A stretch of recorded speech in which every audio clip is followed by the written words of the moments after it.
All right. Well, it's 9 a.m. everyone on Friday, October 2nd. Welcome to the second annual Taste of Texas Showcase and Trade Show. I'm your host today, Marissa Epstein, the director of the University of Texas Nutrition Institute. And I'm just thrilled to spend Friday with you talking about the most exciting topics in food and bev in the Texas area, at least, and certainly with some of the most exciting people who are playing a role in the space.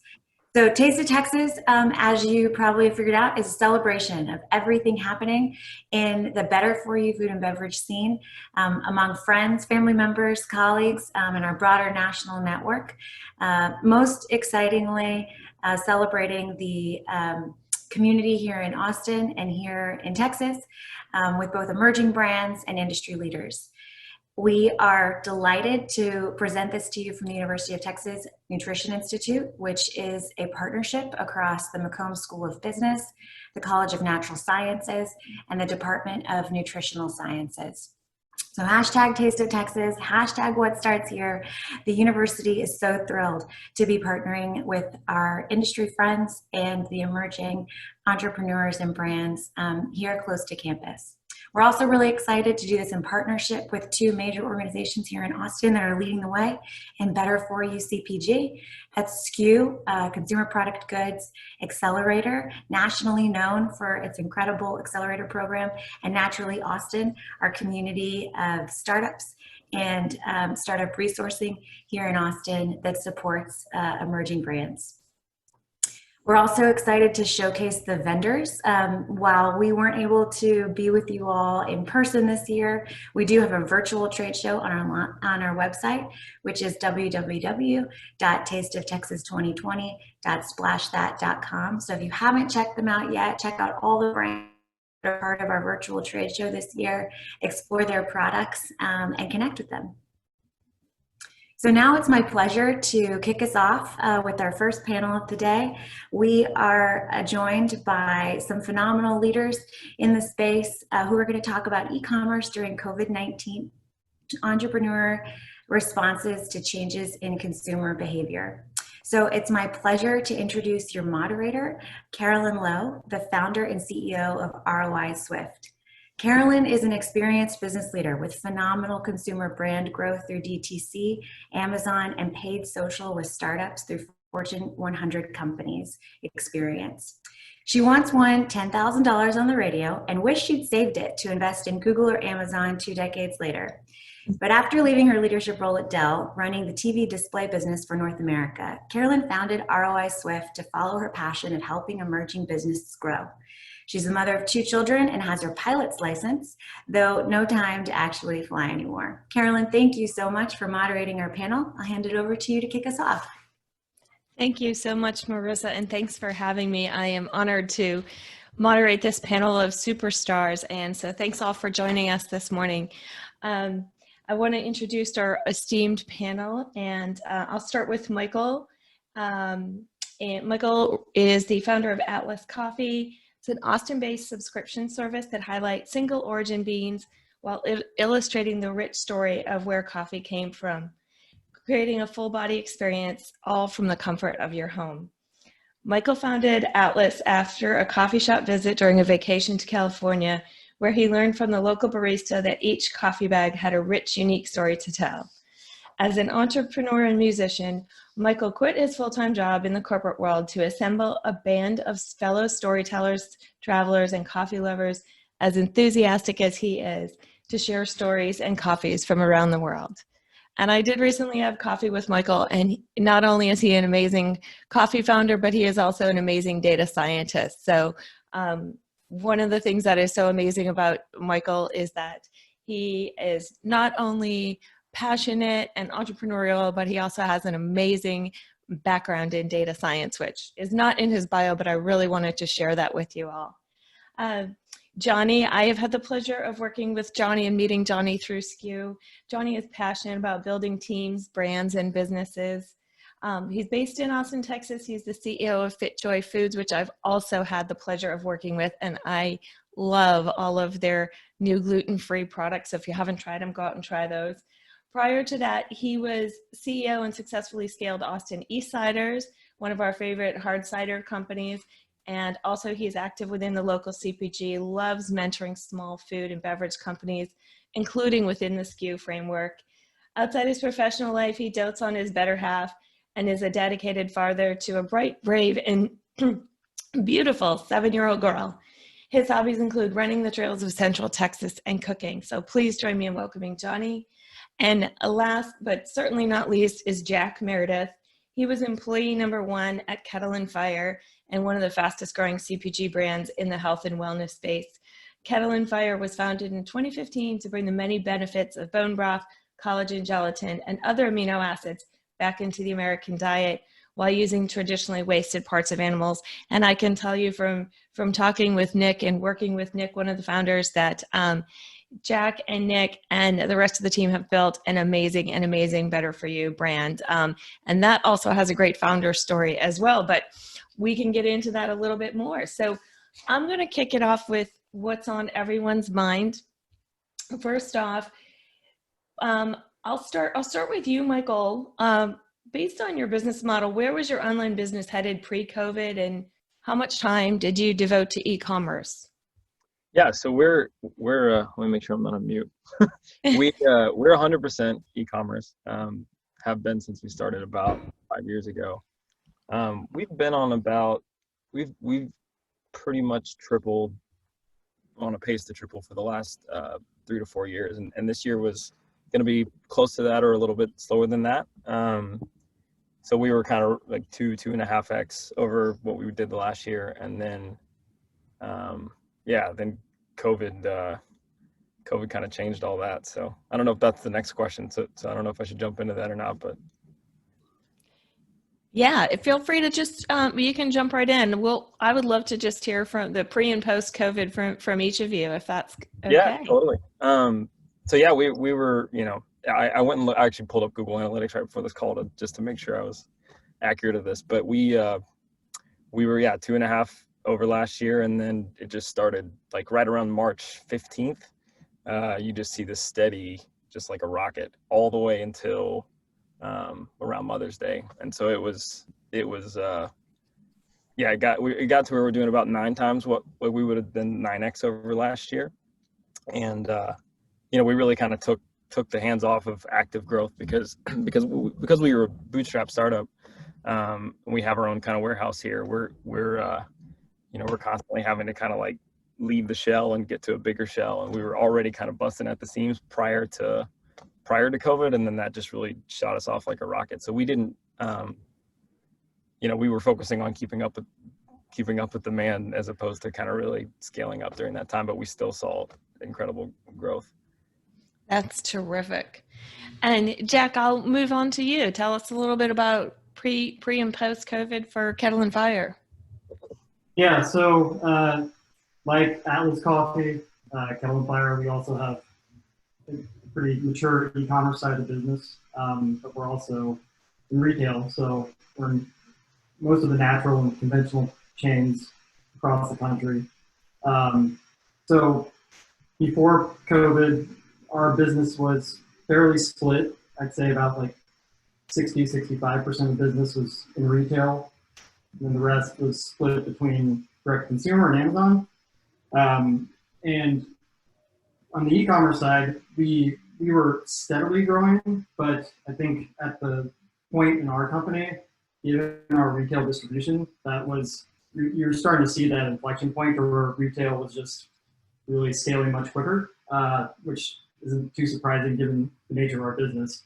So we were in a good spot with e-commerce, and then COVID hit, and it very similar to what Michael said happened to us. Like our e-commerce business just took off, our Amazon business took off, and we just set crazy sales records on the retail side too. And I think a big part of that was the fact that our products were shelf stable.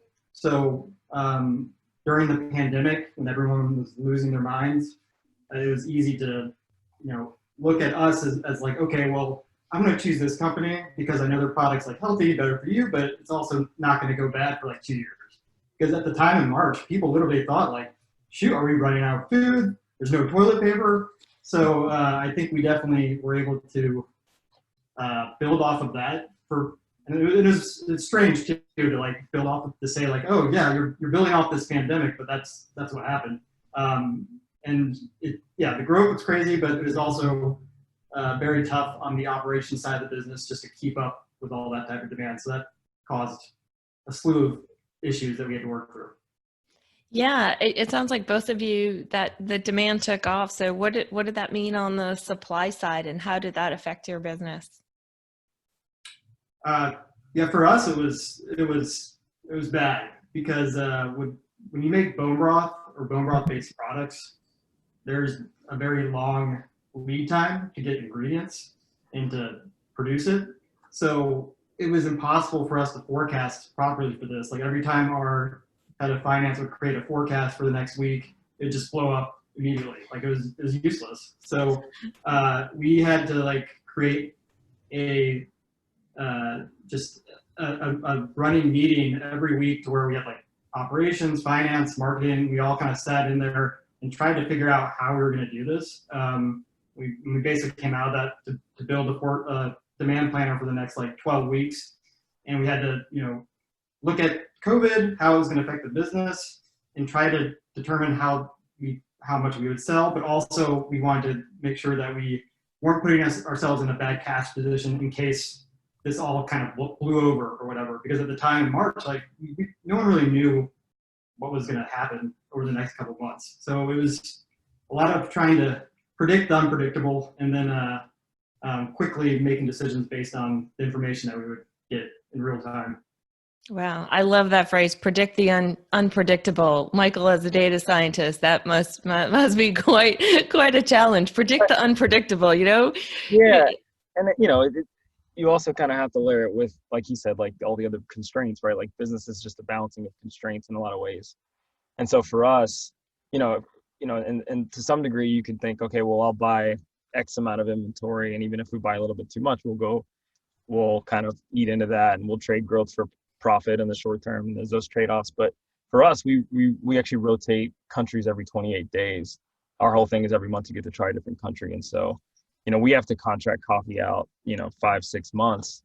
And so we're staring into the crystal ball trying to figure out, where growth's going to go and making all these trade-offs. As soon as COVID happened, I think I was busier than I'd ever been. And then you also, because we have a warehouse and we do our roasting here, you've also got the safety side. So we, took our shifts and split them into smaller shifts. So there was no kind of overlap, but then there was always that chance if someone got sick, then we'd have to send the whole shift home.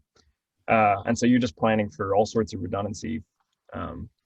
So it was all hands on deck. I don't know if I've had to kind of grab the steering wheel. I was white knuckling the controls for a while, but yeah, we're just fortunate that we were on.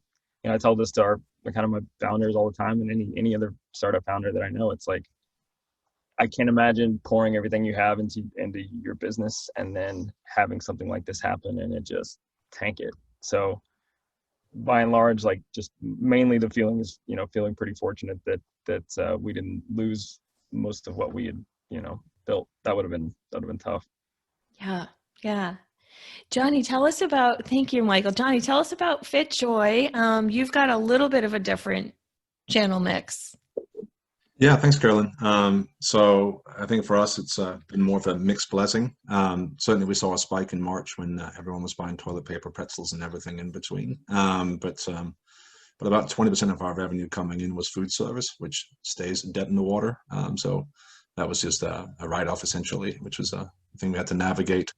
And then at the time, we had planned on mostly scaling through offline, so traditional grocery, natural channel, so on. That's where people mostly buy their snacks. And then of course people got afraid of going into supermarkets, and so that impacted the finding things and discovering new things in the aisles, and it accelerated the e-commerce opportunity. And of course, being fairly old for this panel, I built a team that wasn't exactly e-commerce native. So it's been an amazing learning journey for the team. One data point that may illustrate it is we plan to invest maybe 10% of our marketing budget e-commerce wise and the rest offline. Old school tactics like field marketing and what have you.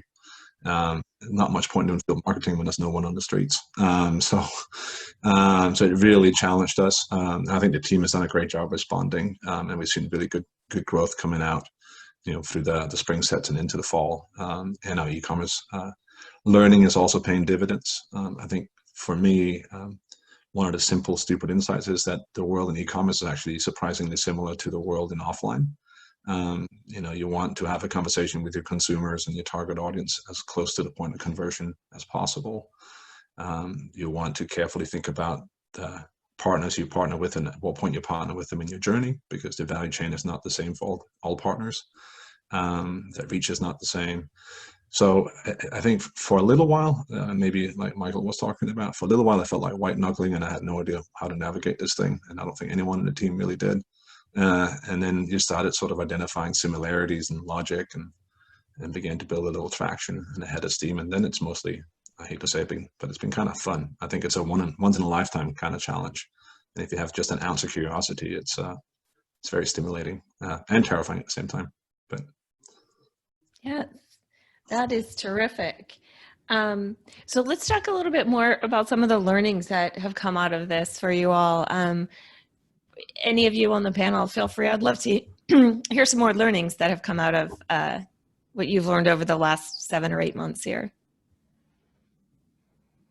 Make sure you have a proper inventory forecasting set up. What I mean by that is like I said, it was impossible to predict what was going to happen. But what was a big struggle for us is that we weren't properly set up to know when a product was out of stock on our e-commerce site because of how fast we were moving through inventory. So what happened was at one point we were selling product that we didn't have. And so that led to a lot of customer service related issues because folks were wanting to get our stuff. They decided not to go to the grocery store and buy from us online. So that was a big learning for us that we really needed to figure out. So yeah, I highly recommend getting all that stuff squared away because I'm getting PTSD just talking about it. Thank you, Jack. That is a great learning. Any other learnings that you want to share, Michael and Johnny? Yeah, I've got a couple, I guess, more specific to some general and some just more specific to e-commerce. So, and I don't, some of this, I'm not sure how much it's gonna, some things is what we learned during that process. I don't know how much of it still applies today, but one thing we saw early on was that, or actually I wish we saw early on, but we see now that we look back, was that people were buying more for utility and they were buying more volume. So, which makes total sense when you think about it. But we, if you so for coffee, for instance, if normally you have a cup before you go to work and then you have one at the office and now you're not going to the office, you're having 2 at home. So we've been kind of playing around with changing some of our, default options, how we do discounts for multi-bag stuff. So just really trying to catering to what people's needs are there. From an ad perspective, one of the things that we saw was just going back to that utility comment, we saw a big spike in, we rank really highly for 2 big words, coffee subscription and coffee of the month club. Coffee of the month club is more like you want to try new things. It's more like it's like a nice to have, not a need to have, and coffee subscription being kind of the, like, I need coffee to my door type keyword. And we just, like, when we were looking at the trends, we saw the coffee subscription keyword just shoot through the roof, and Coffee of the Month Club did okay, which is the one we ranked better for, Coffee of the Month Club. So, just keeping an eye on the search trends, and which, that's kind of a takeaway for, anything that happens going forward. It's like, if you want to know where the market's going, see what people are searching for. And then, yeah, I mean, those are the big ones, I think. Well, one other one that we're seeing now is that, as everybody I'm sure on this call is aware, is that social media is a little bit cluttered these days. There's a lot going on in the world. And so to break through, we've been leaning a little bit more into sales because there's just so much, it's just a mess. So that's been something we've been testing more and more, and that's been working really well. So anybody who's running e-com out there and they see their Facebook falling off a cliff, try running sales.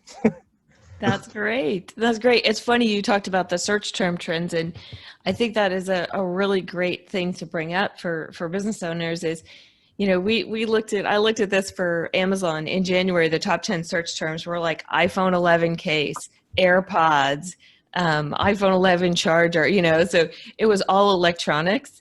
And then I pulled the same top 10 search terms for Amazon for, you know, the first week of April, and it was, you know, toilet paper, hand sanitizer, Germex wipes, you know, those types of things. So Don't forget Kettle and Fire. what's that? Kettle and Fire didn't quite make the top 10. You weren't as popular as hand sanitizer, but I bet you, if I had gone to 11, you probably would have been there, Jack. So, but I think that that's a great learning and a great takeaway for people is to follow the trends and to stay on top of those trends and what are people looking for. I think that that is a great takeaway. Johnny, any other learnings that you would like to share over the last? Yeah, I mean, look, I think our learnings are maybe a little bit more generic in some way because we had a standing start, so to speak, within e-commerce, right? So, so we had intentions to build an e-commerce play, of course, but we hadn't really gotten into it. And so I think, you know, a couple of lessons that I've probably relearned a few times in life at this point, but people really do matter. And so I'm very proud of our small but mighty team and how fast they learned and what they figured out. You know, really, it's just a healthy reminder to hire for a culture first and technical expertise second, because we didn't have much in the way of technical expertise. So really proud of that. And then I think this experience of working remotely for our team at least has been very productive. And really changed how we engage, whether it's the meeting cadence or what we discuss or the discipline around tracking KPIs and how we use them. I think it's made our company a lot stronger, you know, sort of looking ahead. And then, you know, I think from a business perspective, what COVID has enabled is just, it's compressed the journey that was already underway, right? The way people were discovering and engaging with grocery stores was already changing before COVID. And people were happily using curbside. I certainly was. I have a 7-year-old daughter, and it was much easier to just have her in the back of the car and some very happy member of staff from HEB come out and load up our car. So I think what's happening, if you think about e-commerce broadly, is things like Instacart, curbside, or things of that nature, that'll continue to be a more important part of the mix. And so the question becomes, how do you get found when, you know, people are just browsing curbside? And we're still toying with that and figuring that out. And that informs maybe how we use some of our partners. Like to us, I think Amazon, frankly, is more of a reach and awareness play than it is an actual source of bottom line profit and a concern for top line revenue. And so just learning those kinds of things was all new to us. I always assumed that people that did well on Amazon must be incredibly rich, but I think mostly it's Mr. Bezos who's winning here. So you know, that was a lesson learned in the journey too. So lots of things like that. Yeah, definitely. You know, especially in grocery, it's very difficult to make money on, you know, $10, $9 snacks. You know, so a lot easier to make money. You know, I always said a lot of our clients were in the small and light category. So if you have a pair of $40 underwear, you can make money all day on Amazon. It's really hard to make money on, you know, $15 worth of 3-pack of pretzels. So I feel your pain. You know, Amazon is the devil we love, and the devil we have to deal with, you know, sometimes in commerce. But you brought up an interesting point about that.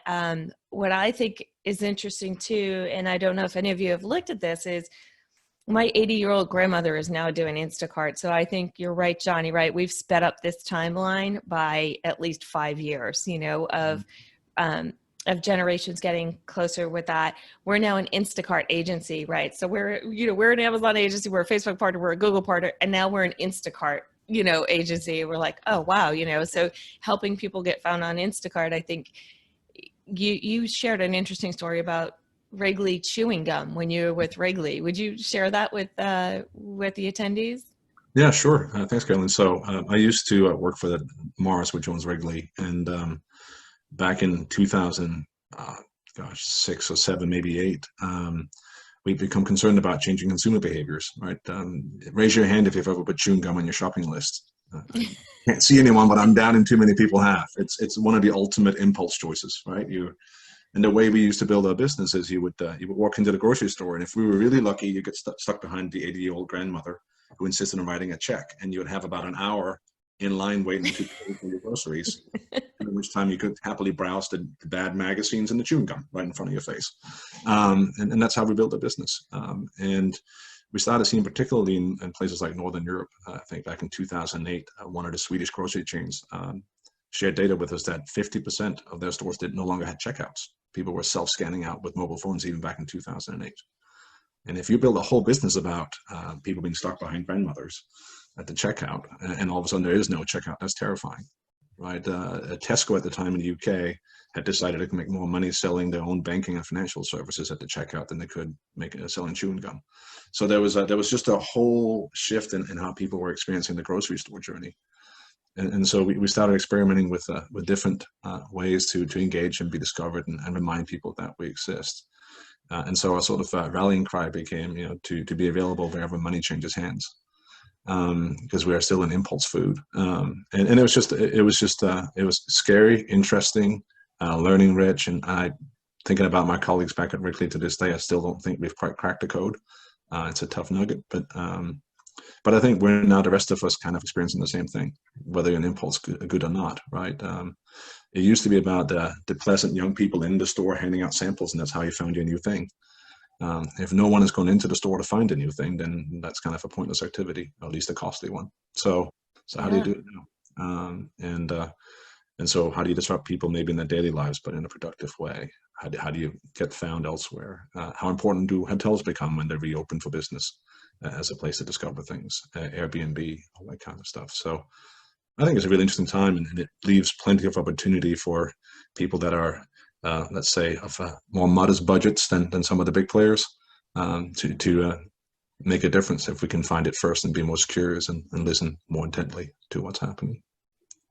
That's terrific. Yeah, I do tell you, my Costco bill has probably gone down because there's no samples. I'm not buying those 13 things that I sample in store anymore. So, but yeah, I love that, Johnny. That's a great way of putting it. You need to, if you're an impulse purchase brand, you need to be wherever money changes hands. I love that. And it may not be the grocery store, but yeah, I think about that for the guys that started Rev Gum that came out of UT. I was like, oh, geez, I wonder how Rev Gum is, rolling with COVID. Really great insights. Thank you, Johnny. So if COVID ended tomorrow, what are you envisioning it'll look like after this? What do you think will happen with behavior? Well, go ahead, Johnny. You're about to go. No, I was just going to say the first thing that came to mind was that I think it'll be a little bit like imagine how it felt after the liberation at the end of the Second World War. I think the world is going to go crazy. We're allowed to shake hands again. We're allowed to celebrate. We're allowed to be social and have parties and not be afraid. I think I'm going to go to every single sports game I can find. I think that's going to be certainly almost like the March, pandemic panic. But we were joking earlier about toilet paper, right? But I think that's going to be this pent up energy and this need to just be human again. That's going to be really interesting. And I don't know if that's where you want to go with the question, but I think that's an important thing to just kind of keep in mind, because I think it will be manifested as much offline as online, at least initially. I think people just want to go. They might not be excited about going back in the grocery store, so I don't know if that's going to happen right away.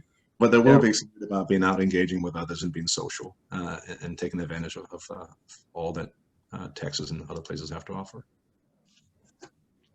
Thank you. Michael?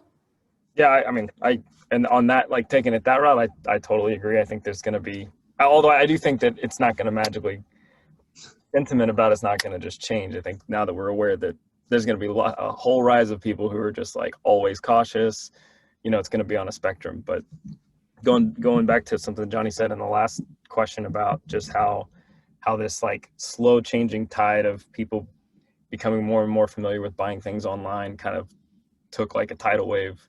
You have like, people like my parents, or, one set of my grandparents who like use Amazon Prime now. It just totally changed. It kind of like, if you think about that, like crossing the chasm with the bell curve and there's like the laggards, it just like totally shifted a whole new generation and a whole, more penetration of people who are used to shopping online and used to that convenience, and they see it's not really that hard. And so I do think that kind of shopping behaviors will change. And then I also think that there's a lot of businesses that have now learned how to make money online and are going to make that part of what they do going forward. And so like, there's just kind of like an army of little, like, coffee shops or different types of companies that had to adapt to that quickly, and if they did, they were able to, probably survive at a higher rate, and therefore there'll be more of that too. So it's, which kind of goes hand in hand with that tidal wave. So yeah, I see the trend shifting in that way. And then in terms of, which ultimately makes online more competitive. So it's it'll be interesting. Yeah, I agree that you're right. Between the current, the upcoming election, Facebook is running ads now to get people to go out and vote, both on their own platforms and on TV. You've got Amazon trying to hire, 100,000 people a day. So they're running ads everywhere. So it's like, that's an interesting thing for e-commerce. Have you guys had to pivot a little bit because the bigger players are now all turning to e-commerce? What have you seen in terms of your channels and attracting new customers? I can start with this one. You can feel that it's getting more competitive. And I think a lot of e-commerce brands are like nervously planning for Black Friday just because that represents a huge chunk of revenue for a lot of brands.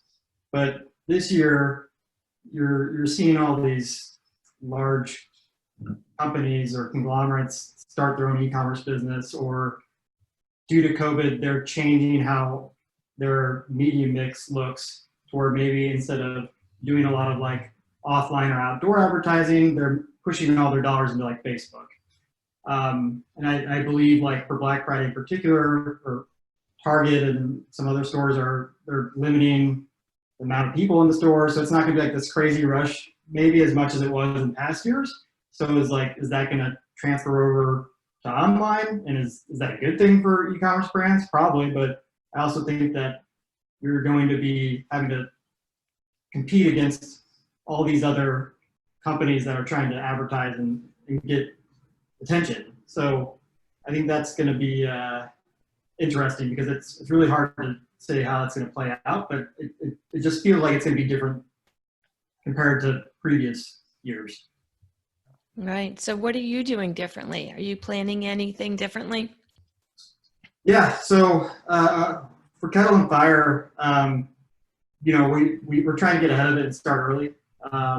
One thing that we've always done, and we're going to be doing this year, is really focusing on like building up our email list and building up awareness leading up to Black Friday, because the one thing that we don't want to be in a position in is like Black Friday comes, we launch all our Facebook ads, CPMs are through the roof, and it's like really hard to, become profitable. So that's something that we're really thinking of strategically, and then also not trying to put all our ducks in the Black Friday basket like we might have in previous years, because it's been much easier in past years to look at our data, understand where we're going to be from a revenue point, what we can forecast. But this time it's a little dicey. It's kind of hard to say what's going to happen. Yeah, those are great learnings. Thank you for sharing with the attendees. Michael or Johnny, would you like to share anything about how this is affecting your Q4 plans? Well, I mean, so I think for us, the idea of forecasting is, I don't know. I don't know if I would call it a science at the moment, but it's a bit more guesswork than usual. It used to be maybe 80% science and 20% guessing, and now it's probably the inverse. But I think if you understand that being the case, then you try to focus on the things that you just can't, for example, run out of, or you can't. So you might increase your safety stock. You might focus on certain retailers first. You might do other things, and try to put your contingency planning into high gear, right? And sort of risk management used to be like, oh God, it's that time of the quarter, we got to do risk management.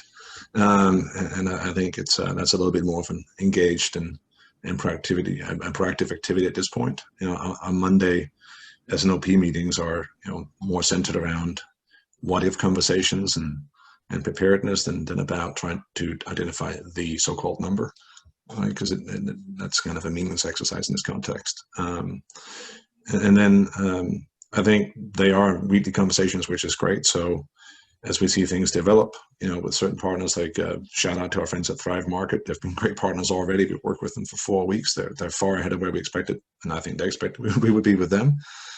So that's informing how we think about the next 3 months as an example. When you have a customer coming on that adds that kind of value out of the gate. And I don't know that conversation would have happened a year ago. It would just have been, oh, okay, another check mark, good work, and let's go find the next thing.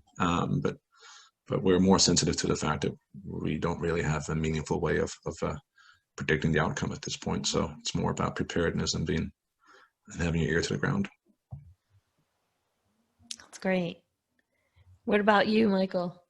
Yeah, I mean, I'll kind of echo both of their thoughts on the growth side. You just look at what's coming. I mean, there's the election, there's a potential bigger wave of COVID because it's the winter, and so it's hard to predict whether the election is a thing that will help or hurt sales.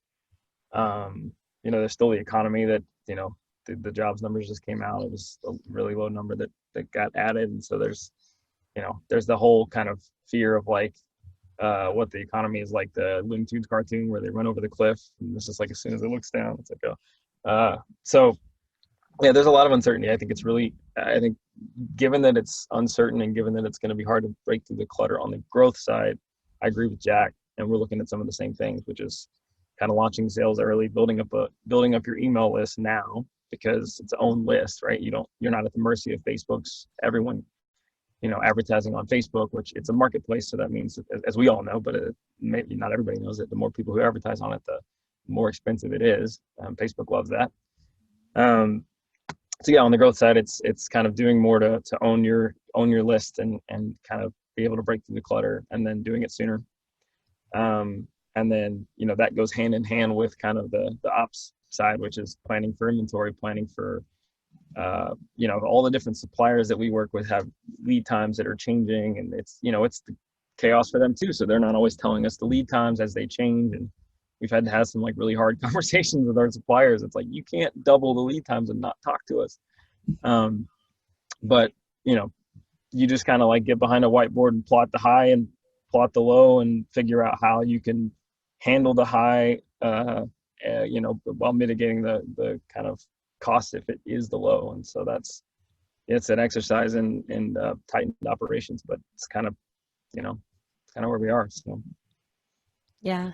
And what I want everyone to feel good about is it's not just emerging brands and brands that aren't Fortune 100.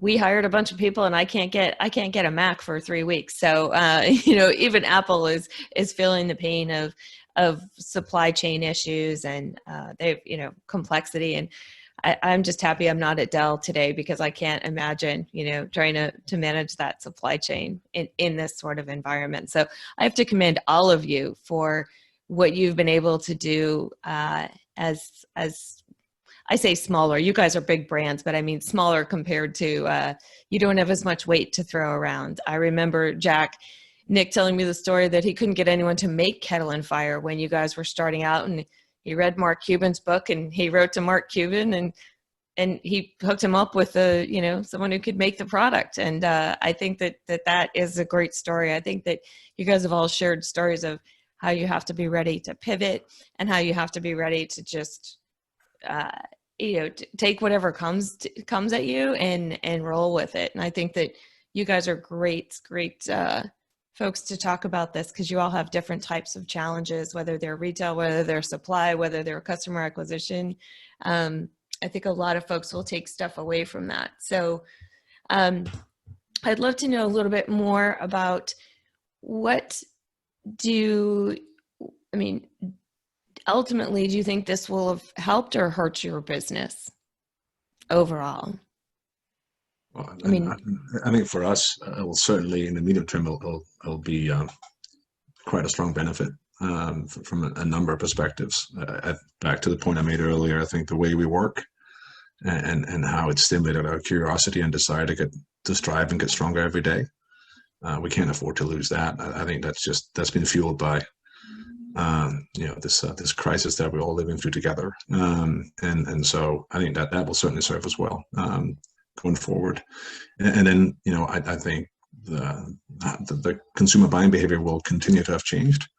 And because we had the opportunity to learn at the outset of the crisis, we've massively accelerated our collective expertise in e-commerce as a team and how we think about it. I think that's going to help us, because otherwise this old guy at the helm would have just ignored e-commerce until it was too late because I could make enough money in retail, right? And so I think it made me stronger and therefore the company stronger, which is great. And then I think it kind of it made us sharper in terms of our financial discipline too, right? Because in our case, we've gone through a fundraising journey per plan, right? And the fundraising kicked off in the second quarter, which was not ideal timing, as I think you all understand. And so, we're closing the round, which is great. But in that process, it was I'm pretty comfortable with P&Ls and financial math, but it was certainly something that helped the whole team really accelerate their skill sets and make the company sharper. And I think that will clearly benefit us going forward too. Yeah. Great. Are there any changes that you all have made to your e-commerce, whether it's the experience or whether it's customer service, or have you made any changes since COVID and how, what happens on your site or how you interact with customers? Yeah, I think it's a really good question. I was gonna interrupt earlier and bring this up because I forgot to bring this up earlier. I think one of the really important things, and you learn this in e-com through, I used to do customer service. As any startup, when you start from nothing, you wear all the hats. But for customers, it's all about expectations. And so if you know something's going to ship late, don't just ignore it until it's late. If you know that, USPS or DHL or whoever you use to ship, FedEx, is late on a batch of packages from a given day, like, let people know.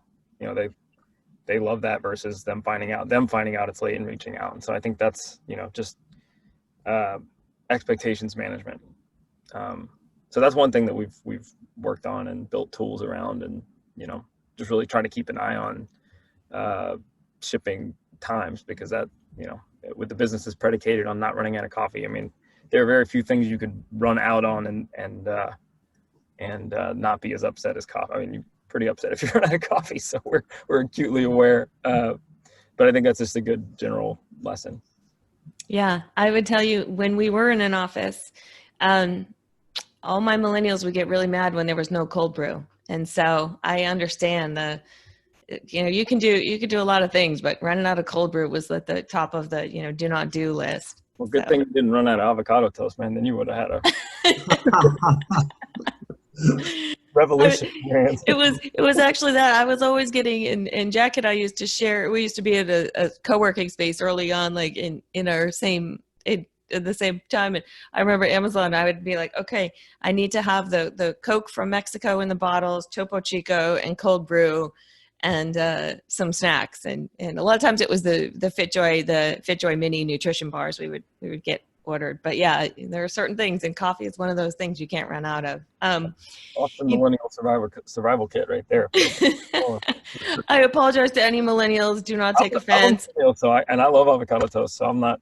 This is equal up. I don't want to offend anybody, but I heard an interesting story, and I'd love for you guys to comment on how some of the things you've done.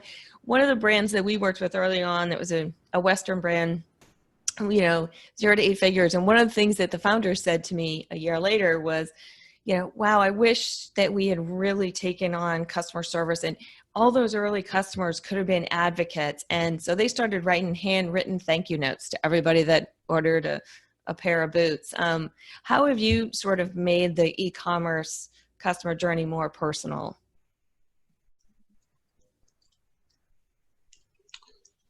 So the first thing that came to mind for me, I'm sure Michael and Jack will build on this in more detail, but one of the things that's interesting to us from e-com versus offline is the speed of feedback, right? When you sell a bag of pretzels on a shelf at a Wegmans, you have no idea if that person enjoyed your pretzels or not. It's sold, right? And then in a very rare case, they'll send you a note saying that was a great pretzel. But that's really rare, I'll tell you that. Whereas online, you can get so much data, particularly if you have your own Shopify channel, but even beyond that. So, like Net Promoter Scores, we're tracking maniacally to understand. And it's not so much about the numbers, it is about the conversation that it stimulates, whether it goes up, down, or sideways. So really value that in that experience. And I think because e-commerce is now a more meaningful part of our business and a really significant part of our business, the conversations are taken with a different kind of gravity than maybe they used to be. And we're a mighty team of all of 8 people, and I think 3 other people in the team are engaged more or less daily with some form of customer service engagement. So it's much more tangible and real than I think it really has been on any other brand that I've had the opportunity to work on. And it's kind of fun. It's amazing what we just launched our Hatch Chili lime pretzels, and it's amazing the kind of conversations we've ended up with customers about, like, wow, I didn't know you could do that with a pretzel, and we just thought it was fun and people like it, and that's kind of it's rewarding for the team. And then occasionally when things don't go to plan, you have an opportunity to, much like you would in a restaurant with a waiter, you can actually turn a negative or unfortunate experience into a positive and build a bit more of an actually engaged relationship. So I don't know if that's where you're going with it, but I think to me, coming from offline world, that's been a really fun discovery, working with e-commerce. Yeah, and you're right, because some of those retail, and I apologize, I don't know a ton about retail and grocery, but it seems like there's a long lead time to get into those places, right? You can't just throw a product up there next week. So when you get a shot, right, you want to make sure it's a good product. And I know some of the brands we've worked with, they'll use e-commerce and Amazon just to test out, make sure there's no issues, make sure it's a 5 out of 5 star product before they then try and pitch it to, H-E-B or Target or someone else. So absolutely, you don't want to disappoint your friends at Kroger, Albertsons, or elsewhere if it doesn't work. So it's a great test in that environment for sure, and it also helps with the long lead conversations, because you can share customer feedback, and we have with the likes of Target and elsewhere. It's not just us that like it. Look, Caroline from North Carolina loves the product, and so you can have a fun conversation about Caroline, right? So absolutely. that's terrific. Michael or Jack, anything that you would love to share or add to that? Yeah, I think on our end, we've really been thinking a lot about how to create more of a personal experience when someone lands on our website, and moving away from more of like the transactional type experience that you typically have with e-commerce. So things that we're doing right now, we just launched a personal shopper concierge type offering that is duct tape with all these automation tools and SMS. So basically, if you buy a subscription for products, as part of the benefits of being a subscriber, you'll have direct access to a concierge on the other line if you have any questions about your order, if you want to change products, all that. And that way, we think it's going to be a big benefit for us to get that direct feedback at a quicker pace, because a lot of the times, a big thing with e-commerce, and Michael could talk about this all day, is like, retention is king. Like if you're having subscribers churn, then it's much harder to scale the business. And that feedback loop can be pretty long, because you might have all these cancellations, and then only some of the people tell you why they canceled. And so you're kind of scratching your head on figuring out what the solution is. So these types of initiatives that we're doing, they are to benefit the customer, but they're also to help us learn about how we can improve the experience in real time. So yeah, on that end, that's kind of what we're thinking about right now. Great. Thanks, Jack. Yeah, I mean, I'll kind of add to what he said. I think, number one, it's super important just to build a relationship with your customers, especially online. It's been one of the things we've taken on as a challenge from the beginning, because but I guess it makes sense in retail. You don't really have much of an opportunity to build it either. But One of the things that we try to do, we haven't done a ton since COVID. We've definitely done more kind of check-ins about, whether people want more or less, more of like the self-management aspect of the subscription. But we've gone pretty deep in this whole like build a world for your subscribers. So we sent, we're a travel themed coffee company. Every month you get coffee from a different country. There's over 50 countries. So kind of to his point about the concierge, like, in the first email, you get an email from me, I'm your coffee tour guide. And then it kind of like, when people email, like either I'll respond or I'll like flip it over to support. And so someone's got, like a tour guide, which in coffee's notorious for being kind of a unapproachable space where, you might go to a really nice coffee shop and, the barista that day might be kind of pretentious about it. And, so the tour guide is like very not pretentious. It's like, oh, let's like kind of stand side by side and enjoy this together. We also send a postcard in the mail at like month 2 of someone's subscription. Our rewards program is kind of custom built to be like a branded rewards program. So you get points based on how many miles your coffee travels, and there's that dynamic element of it. So if 1 month's coffee's from Brazil, that's a little closer, but if it's from Uganda, then that's you get more points, and so that's kind of an engaging thing.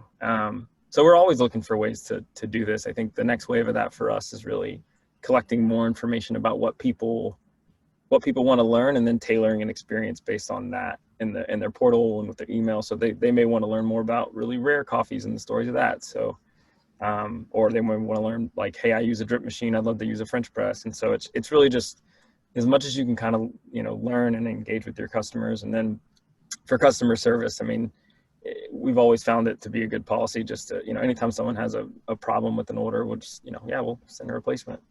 So we want to make sure that people are, they feel heard. I think that's really what a lot of customer service is. It's like, especially going back to Johnny's point about like, you get an angry customer, it's like, oftentimes it's just, they don't feel like they're being heard. And so just engaging with them, a lot of times they'll even just quickly like, oh, I'm so sorry, I just had them having a rough day. And it's like, oh, we get it. Like, Yeah. So I was on the AT&T helpline the other day because I had a Wi-Fi problem, and I certainly did not feel heard. So I can absolutely relate. You felt heard, HERD. Yeah.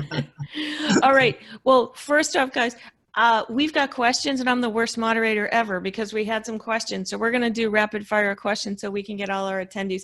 There's 5, and I'm going to start with the ones that are voted highest. So Johnny, lots of interest in, could you talk more about how hotels and Airbnbs could be a discovery place for new snacks? Sure. So there are platforms out there that you can partner with that have partnered with the likes of Airbnb, where in our case, for example, we have a 100-calorie snack pack, so a small pack that you then through Airbnb can leave for the guests to check in, and they can discover you're there. And it allows you to have a little storytelling too. And I love Michael's observation there. I think it's even more powerful in e-commerce, but storytelling is such an important ingredient for people that discover brands. And so being found in an unexpected place like an Airbnb, where people are already in the right mindset, are probably either there for work or for chilling out, makes great sense. So that's something we had never even thought of. One of our brands, they got crushed because their brand was covered by American Airlines. So that's where pretty much all their discovery came from, and with 95% less people traveling. So great tip. Thank you, Johnny. Okay, now that the big companies are using e-commerce, what will small brands need to do to stand out? I mean, my 2 cents, it's always about the brand and the story. And I think that's true. And actually, I think the advantage of being small will remain the same. You can react quickly, you can listen more intently, you can adjust more quickly. Having spent 20 years on big brands, the color decision on a pack of Orbit chewing gum goes through a lot of committees. And by the time it's decided it's the right shade of white, then it is what it is for the next 20 years. So I never forget the advantage of being small. You can stay much closer and much truer to what your audience is looking for. That is terrific. What do you, for those of you who are heavy into online, will consumers experience online shopping fatigue, and how can brands mitigate that?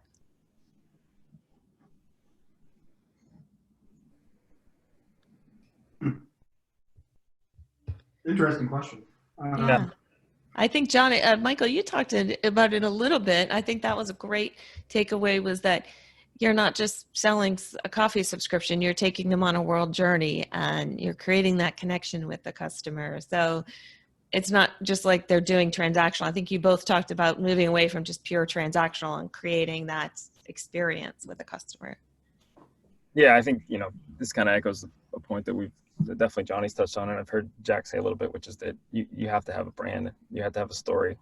I was peeking into the Q&A too. One of the questions is about kind of how do you compete with Amazon? And that was, to me, the biggest, one of the biggest threats for any e-commerce store. If you don't understand how you have to have a differentiated position versus Amazon, then you're going to get your lunch eaten over time. And I think that threat's going to still be true. But the big thing to keep in mind is that you go shop on Amazon. I mean, it's not a branded experience. You see a product image, you see reviews. The brand doesn't have much of a runway to tell their story or really go deep in an experiential type of service-based thing, or really just what their value add is as curators, or what it might, whatever it might be. And so, yeah, I think, the same thing is true before COVID as it is now, which is that if you're going to start an e-commerce site, you have to, like, one of the perks is that you have more landscape, and you have to take advantage of that. You have, you can design a pre-purchase and a post-purchase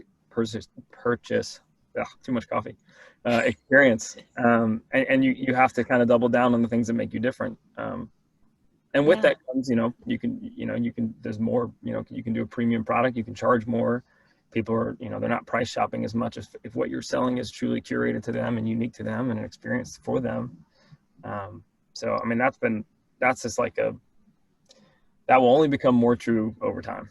It is true. And unfortunately, there are folks who do have to be on Amazon because they are in retail and their brand will end up on Amazon. I say if you're with UNFI, or KeHE, you're going to be up on Amazon, whether you like it or not. So they're sort of like the devils of e-commerce to me, for brands. But there are a couple things recently that are at least encouraging, is that Amazon obviously has stores for anybody who has a registered trademark, so you can tell a brand story, you can have videos. They've also launched video in search. So instead of just having like your product in your listing, we've done, worked with brands that they can do a video so you can tell your story. And then recently they did the top, how at the top there's always one, it's called a sponsored brand ad. Now you can do videos in those sponsored brand ads. So Amazon is realizing, the big brands really, and the smaller brands really want to tell their story. But 100% agree with you, Michael, that, if you can be direct to consumer and avoid Amazon, you're going to make more money and you're going to own the customer. So, but for those of you who are in retail, it's unfortunately a necessary evil. So, yeah, go ahead, Michael. You're going to say something. I was just agreeing with you. And then another question, do you think your teams are more connected to customers now that you're putting more stock into virtual customer experience? Do you think it's enriching, like, your customer better? Yes. Absolutely. Absolutely. I think you all told some great stories, Johnny. I think, the Hatch chili pretzels is a great example of that as well. And then your concierge services, Jack and Michael, taking customers just not into a coffee subscription, but on a coffee journey and a worldwide journey. I think you guys are all doing that really well. Okay. Well, thank you, Carolyn. This is Marissa tagging back in right on time. This has been such a rich discussion, and we could continue, but we have a full day ahead of us of more rich discussions. Thank you so much, Carolyn, for moderating. Michael, Johnny, Jack, for being with us today and sharing your insights. There are more questions to be asked and answered on this topic, but it's really insightful for us to hear from you as you live through the experience, and of course as we benefit from the products that you're continuing to put into the market. So thank you all. We're going to move on now to the next section of Taste of Texas in just a moment.